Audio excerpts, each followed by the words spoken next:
ASU kicks off Big 12 play this Saturday. Here's everything you need to know about the schedule this year.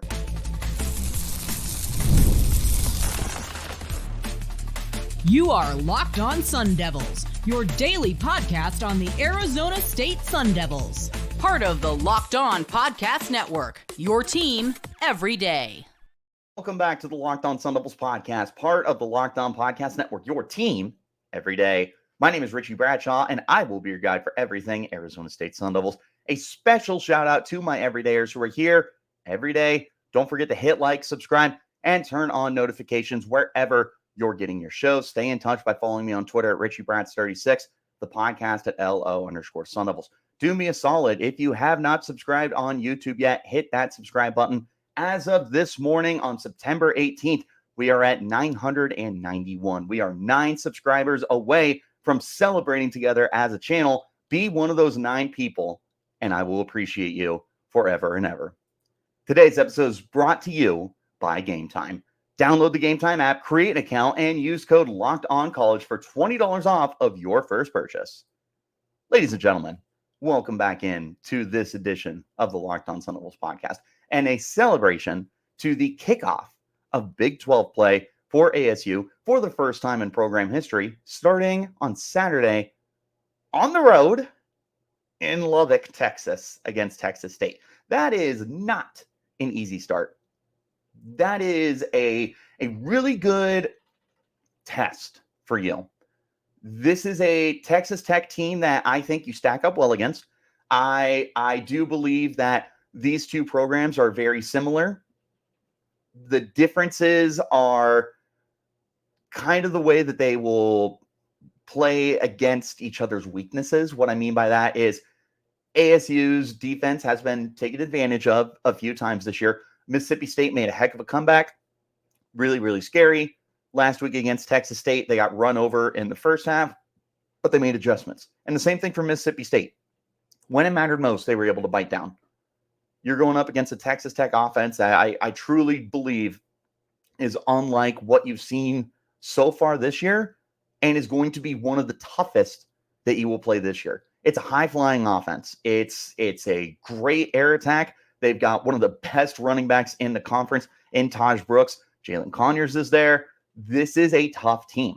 Their defense, not so much. And this is where Arizona State needs to take advantage. It's more than likely going to be a high-scoring game. I personally, this is not betting advice. Me personally, I'm taking the over in this game. I think it's going to be a high-scoring affair, and it's going to be tough for Arizona State. But the rest of the schedule is not easy either. You are playing the other 3 ranked opponents right now and the other 2 preseason ranked opponents. 3 of those games are on the road, and now you've got some teams that have exceeded expectations that look very tough on paper. The combined record for the 9 opponents you will play this year, as of now, is 22 wins and 5 losses. That's pretty scary. 5 of your 9 opponents, so more than half of your opponents, are currently undefeated, including number 12 Utah, including UCF, BYU, number 13 K-State, and number 14 Oklahoma State. By the way, you're on the road for K-State and no K-State. That's tough. The good news is you have Utah, UCF, BYU at home, which a couple of interesting games in there, and we'll talk about those a little bit more in detail later.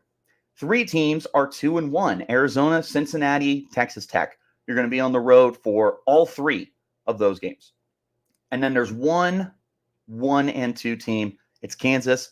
That will be your home opener for Big 12 play in 3 weeks.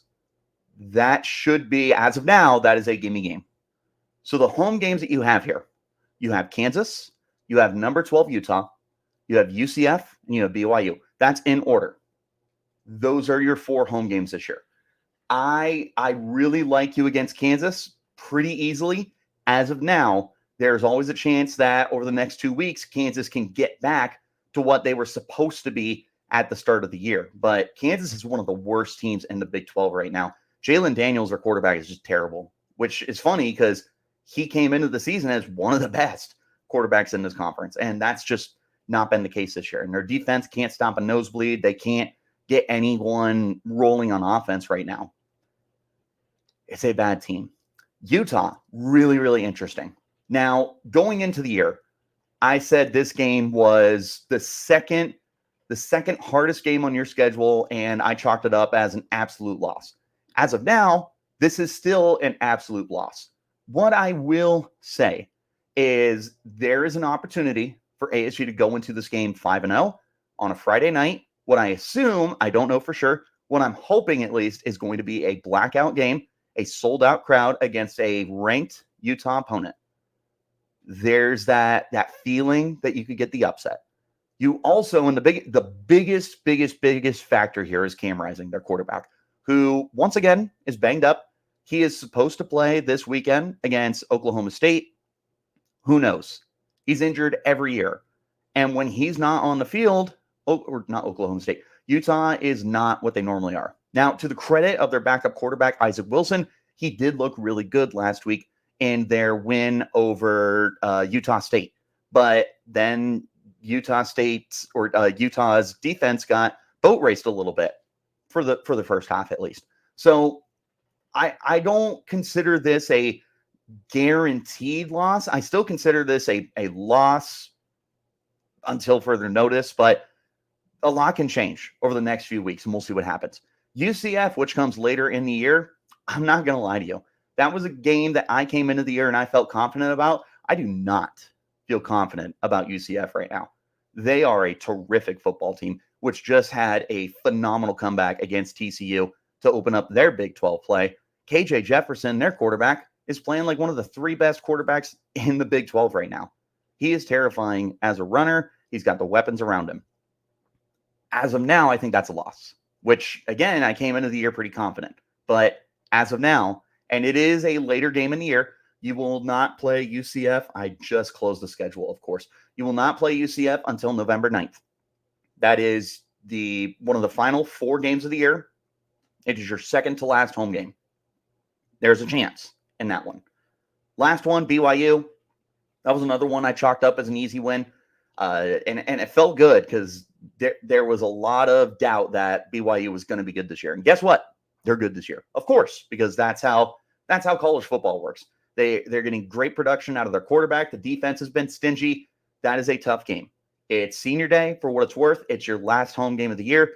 As of now, I like that as a win, but that's going to be tough. And we'll talk in detail a little bit more towards the end of the podcast about these wins and losses a little bit more in detail. We'll be ranking the games as well. You'll see. Away games, Texas Tech. I think this is a win because I think you are going to come out of the gates and show off that, like, hey, we're here.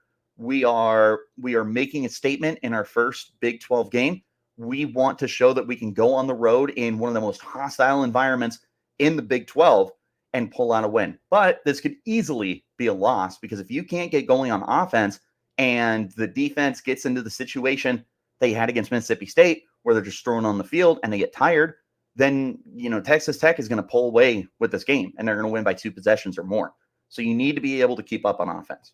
Cincinnati, this is the team that has also exceeded expectations. However, I think that they are probably the most beatable road game for you as of now. They're still a good football team. They started the year 2-1, but their 2 wins are Towson and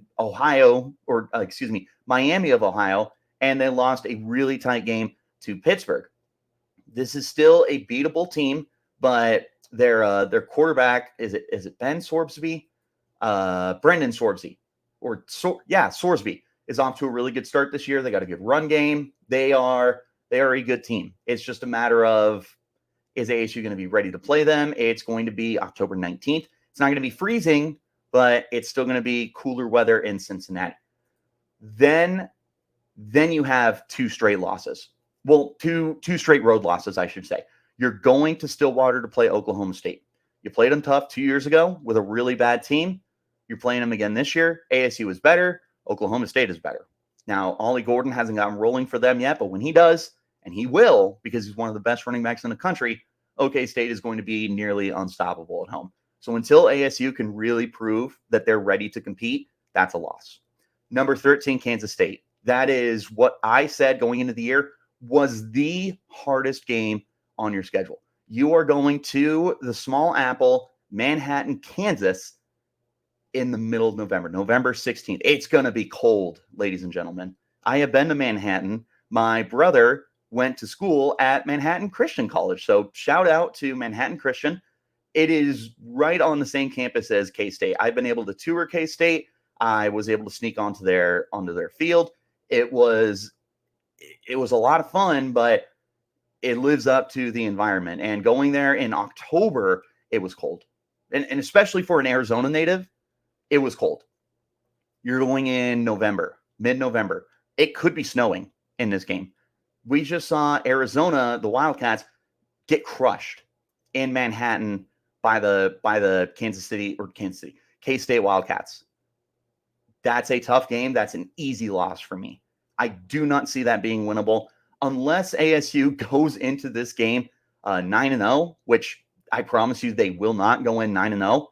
I do not like you to win this game, not even close. Then at the end of the year, you go down to Tucson to play Arizona. Start of the year, when Arizona was ranked, when Arizona was projected to be one of the 5 best teams in the Big 12. I still said this was a win. You were not losing 3 straight territorial cups. I absolutely guarantee you that. Now, U of A is not a good football team. Now, number 11 to number 4, magnificent. It is one of the best quarterback to receiver duos in the country. And Tetairoa McMillan is a beast. He is the best receiver in the country. He's eligible for the 2025 draft. He is easily the best receiver over Luther Burden, over Emeka Ibuka, like whoever. It's Tetairoa McMillan and it's everybody else. The rest of this Arizona team is very beatable. You do not have any connection with Fafita to anyone else. Fafita can't read a defense, by the way. I'm just putting it out there. He had no idea what he was doing against K-State. If he was not throwing to number 4, which is pretty easy to do because number 4 is 6'5" and runs really, really fast. He did not look good. This Arizona defense also does not look good. ASU can absolutely go down to Tennessee, to Tucson in a hostile environment and pull out the win against the Wildcats. I entirely expect them to. Coming up next on the show, we are going to rank the conference 1 to 16, kind of give you an idea of the hierarchy of where we are at. Remember, going into the year, I said there are 2 categories in the Big 12. You have your top teams, which are contenders for the conference. You have the bottom dwellers, which are contenders for the worst teams. And then you have limbo. And I don't consider it a middle tier. I consider it one of those, are you a contender or are you not a contender?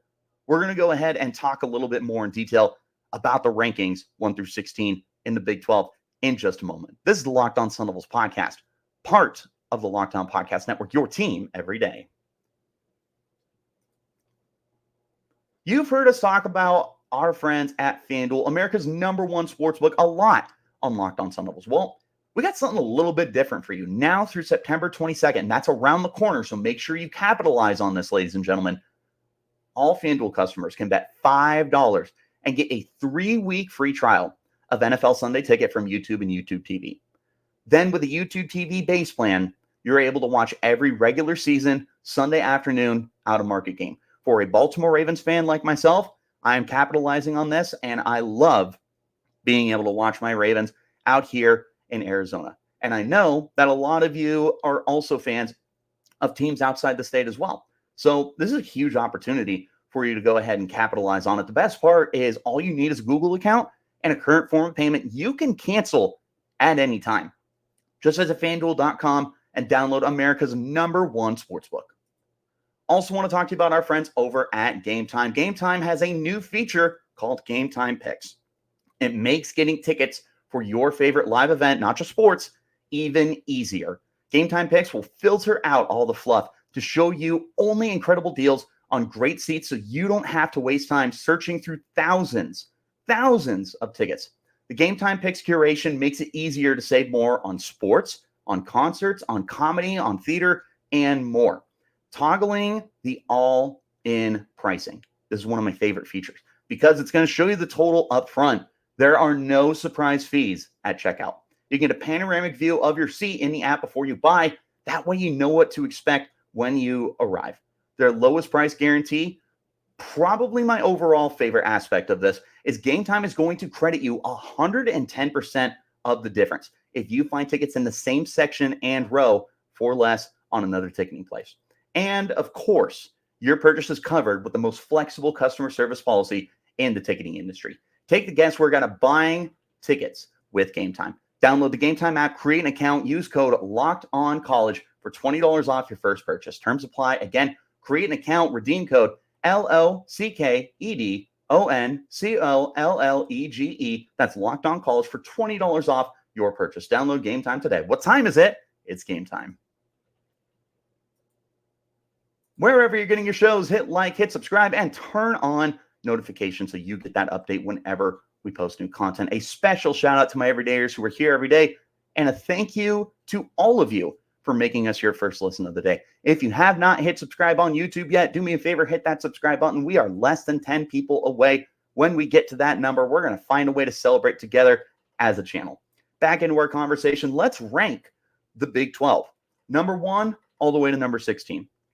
Number 1, until further notice, I'm sticking with Utah. Until further notice.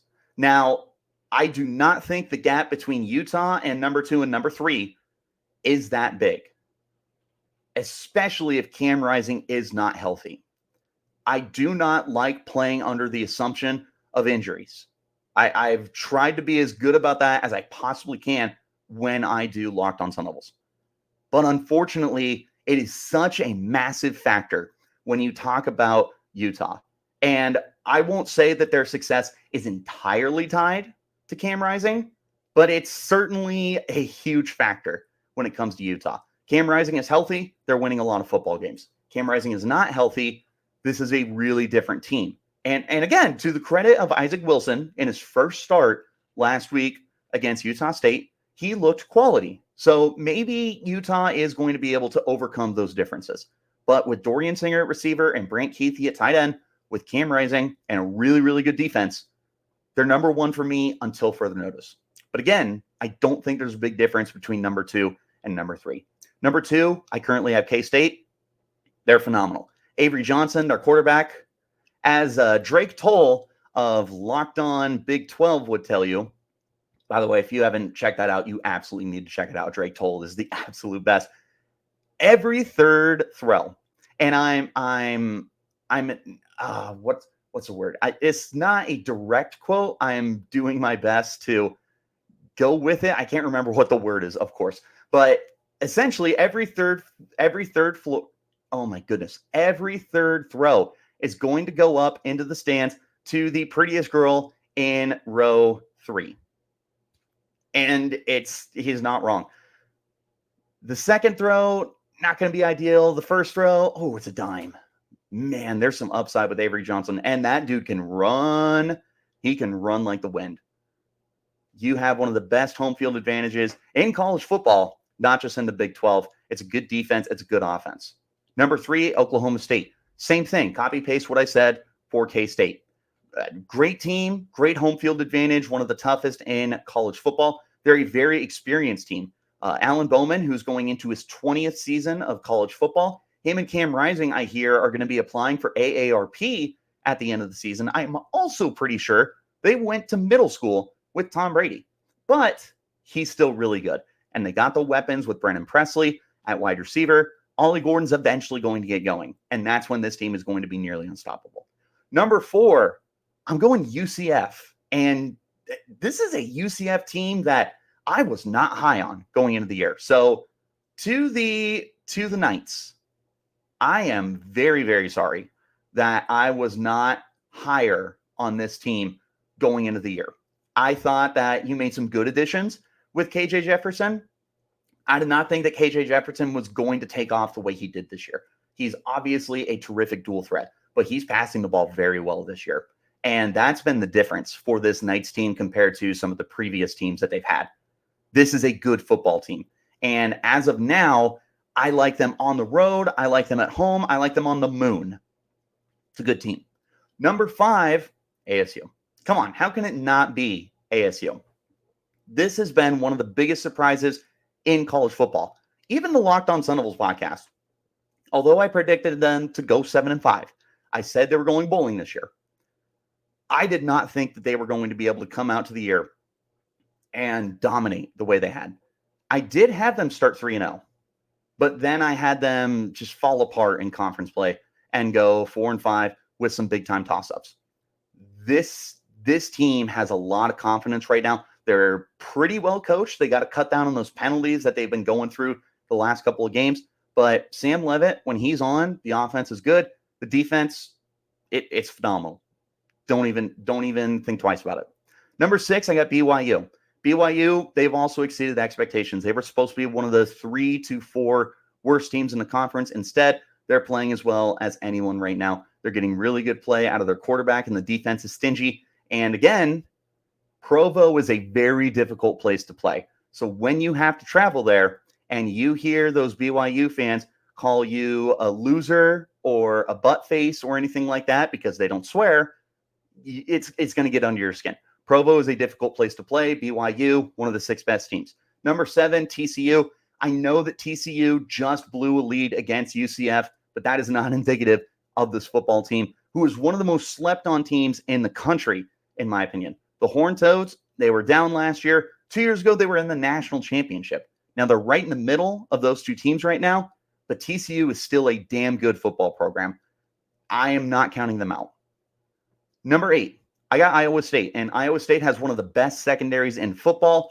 They have been in close games this year, and I think that this is a program that is capable of winning really close games.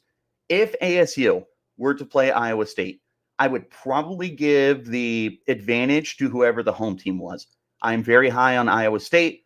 I just like the 7 teams ahead of them a little bit more. Number 9, Texas Tech. This is not slander, Red Raiders fans. I simply think that this is a really good conference.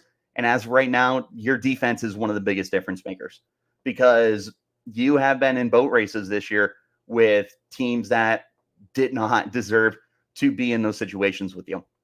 Now, last week against, oh my goodness, who did they play last week? I'm going to have to pull it up. But they opened the year against Texas Abilene Christian. That was a bad game that went to overtime. Second game, they played a really good Wazoo team for sure, but they still got absolutely boat raced in that game. Last week against North Texas, that's what it was. They dominated, start to finish, like you were supposed to, but you did what you were supposed to at the end of the day. That is a good Texas Tech team. If their defense figures it out, they are much better than the number 9 team. Number 10, Colorado. We're all haters of Colorado, not just on this podcast, around the country. 49 states do not cheer for Colorado, but you got to give them their flowers. Shedeur Sanders is still a phenomenal quarterback. Travis Hunter might be the best player in college football. The defense has improved. The offensive line has been up and down. They had a really good performance this last week, though. Colorado, they're a sneaky team this year. They could end up figuring it out and turn into a bowl game or a bowl team, or they could bottom out again. Number 11, I got Cincinnati, slightly over number 13. They're just another sneaky team. They weren't expected to be great. They weren't expected to be terrible, but they've been more than quality this year. I have a slight advantage for them over number 13, which is Arizona. What a drop-off for the Wildcats. But you can't blame anyone. And first of all, I am not the only person who was down on Arizona. And it's not even because they're the Wildcats. It's because that team is no Fafita, Tedoro, and McMillan, and a couple of other guys. They got an offensive lineman. They got a guy in the secondary. They got a very quality linebacker. Outside of that, they lost a lot over the offseason, including a head coach. They lost players to the NFL. They lost players to the transfer portal. Turns out it's very difficult to win when you lose as many quality to really good football players that they did. Arizona's really bad this year. They can't do anything on defense. When that offense is not clicking, they struggle to put up points. Number 14, it's Kansas. Again, same with Arizona. What a drop-off. Fun fact, in my personal preseason Big 12 poll, I had Kansas number 1. I thought Lawrence was going to be a very sneaky, difficult place to play this year, and I thought Jalen Daniels was arguably the best quarterback in this league. Nope, that's not the case. They're terrible. They stink until further notice. Number 15, West Virginia. That was another team that was supposed to be sneaky good this year. They just aren't. They have not been able to figure out their team. It is what it is. Number 16, definitively, it's not really close in my opinion. It's Houston. They do not have a lot of good stuff. I know Donovan Smith is someone that people in NFL draft circles like. He's been okay. The rest of this team is just absolutely terrible.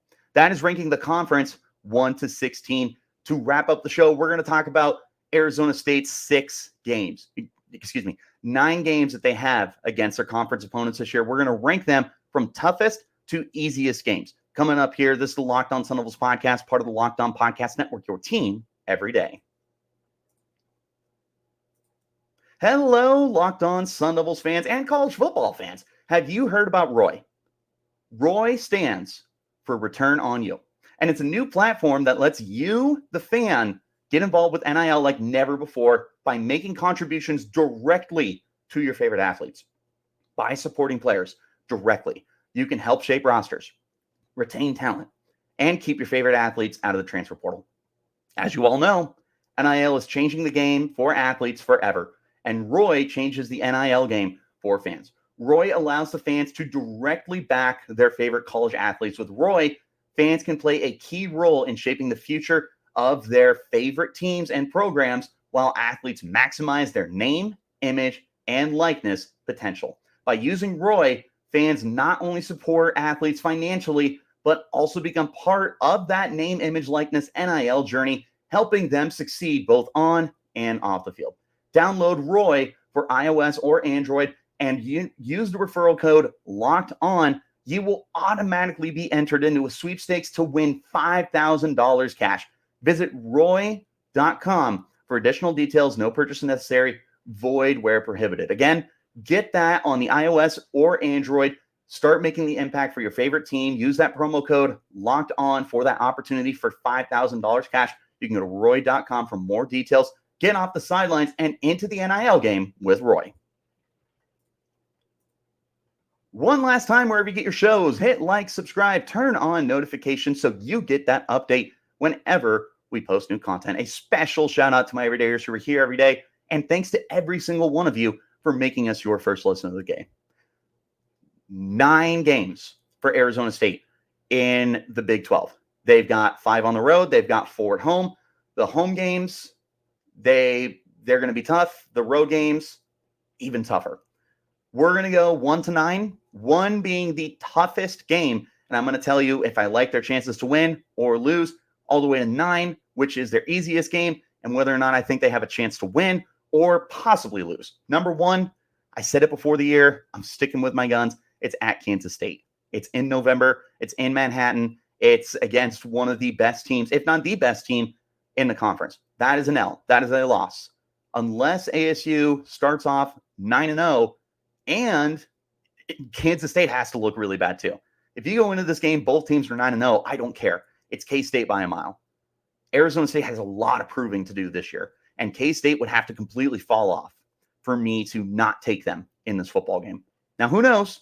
It's not until November. 2 months from now, maybe my opinion changes. Number 2, at Oklahoma State. Again, it's a hostile environment. This is the 3rd year that you're playing Oklahoma State, and yet this is the best team that you have faced in those 3 years. They're phenomenal. They're great on offense. They're stingy on defense. They're obviously well coached. That's a loss. If it was in Tempe, that still feels like a loss, but maybe you would have had a chance. Number 3, Utah at home. I get it. It's a home game. It's Friday night. Should be a blackout. That's my prediction. I don't know for sure. You could possibly win this game, but to me, to win this game is going to be on the heels of whether or not Cam Rising is playing this football game. If Cam Rising is playing, I'm not going to say it's impossible, but I think your chances go from maybe 20% to like 5%. He is that big of a difference maker and that big of a wild card for that Utes team. This is still a really good defense, by the way, with the weapons on offense. 20% chance to win if Cam Rising is not playing. 5% chance to win if he is. You have the upset factor. Hopefully the stands will be sold out. Utah fans travel really well too. This is not an easy game. Number 4, it's at Texas Tech. It's this weekend's game. Going to Lubbock. That's tough, man. That is a really tough environment. No matter whether or not Texas Tech is 3-0 to start the year, or they're 0-3 to start the year. That is a tough place to play. They love their football there. It's Texas. That is what it is. As of right now, I would call this game a toss-up. And as you will see on tomorrow's crossover show with Chris Level from Locked On Texas Tech, again, make sure you check that show out tomorrow. It's our first crossover Thursday of the year. Really great conversation with Chris. Feels like a toss-up. It's not going to be who has the team or the team last. It's not going to be who has the ball last. It's going to be who makes the most out of extra opportunities. That's going to be the deciding factor. I'm still taking ASU with a win for now. This is a toss-up. Number 5, home against UCF. The difference for me between UCF and Texas Tech is you get UCF at home. UCF is also later in the year. Hopefully ASU will be accustomed to their schedule by then. They will be accustomed to how to play Big 12 opponents. UCF is still a really good football team, man. And KJ Jefferson is showing no signs of slowing down. As of now, I'm not going to lie, I think this is a loss. I think this is a loss for ASU. UCF is just a really good team. They know how to win games. They're very talented. This is a team. I wouldn't say they're exceeding expectations, but they are. Like, they weren't expected to be one of the 5 best teams in the Big 12, and yet they're right there. I had them number 4. So, yeah, this is a good team. I think it's a loss for right now. Number 6, home against BYU. This is another really tough game, but it's the last game of this season at home. It's going to be senior day. The vibe should be immaculate. This is going to be dependent on where these two teams are with their slate of Big 12 play, because we're going to know if they're legit teams or if they're pretenders. I have it a win for now. I could easily see that being a loss. Number 7, at Cincinnati. Tough environment, going to be in mid-October, should be a little cooler. I still think it's a win. I think you are just a better football team than Cincinnati right now. Number 8, it's at Arizona. It's just a bad football team. I'm sorry. It's a bad football team. We need to call it as it is. They have, again, one of the best quarterback receiver duos in the country. Other than that, there's a lot to exploit on this team. This game's in Tucson. I don't care. This game is in Tempe. I don't care. This game's is in neutral territory. I don't care. ASU is taking this game. I said that before the year confidently. I say it even more confidently now. Number 9, the easiest game is Kansas, which no one expected this to be an easy football game. And like I said, in 3 weeks, Kansas could figure it out. I do not expect them to have it figured out. However, this is just a team that has proven to be bad. This is, as of now, I don't want to call it a gimme game, but it feels like a gimme game. I feel like this is a win. So overall, I am projecting 5 wins for this Sun Devils team in the Big 12. But there are 4 toss-ups. Those toss-ups being Texas Tech, being UCF, being BYU, and Arizona. There is a wild card with Utah, but that is entirely dependent on whether or not Cam Rising plays. They could win 5 games this year, would not be surprised. They could have a losing record in the Big 12.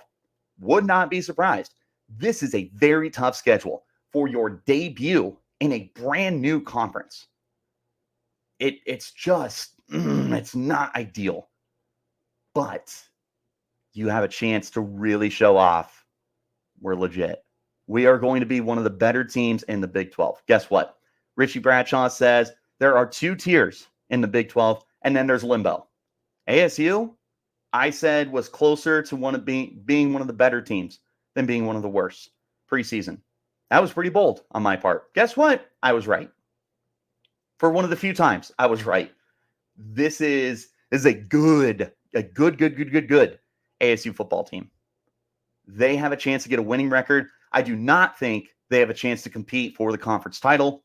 Would it be cool? Yeah, of course. But calling that exceeding expectations would be a massive understatement. Massive understatement. It's just not happening this year. That's fine. Hopefully, within the next 2 to 3 years, you can get to that point. What do you guys think of this Big 12 slate? Are you intimidated by it? What is the easiest game? What is the hardest game? who's the best team and who's the worst team in the Big 12? Let me know in the comments. You can always hit me up on Twitter as well. You can find me at Richie Bradshaw36, the podcast at LO_Sun Devils. Wherever you're getting your shows, though, hit like, subscribe, turn on notifications so you get that update whenever we post new content. If you haven't subscribed on YouTube, subscribe on YouTube. Be one of the 9 subscribers to get us over 1,000. We'll find a way to celebrate together as a channel. I appreciate each and every single one of you. As always, a special shout out to my everydayers who are here every day. And thanks for making us your first listen of the day. We will be back again tomorrow for our first crossover Thursday episode of the year. Chris Level from Locked On Texas Tech is joining me. We're going to break down both sides of the football. We're going to talk about ASU. We're going to talk about the Red Raiders. We're going to talk about how to win this game, how important it is, and more. So make sure you tune in tomorrow. Turn on those notifications. I will see you then. Until then, you keep it locked right here on Locked On Sun Devils.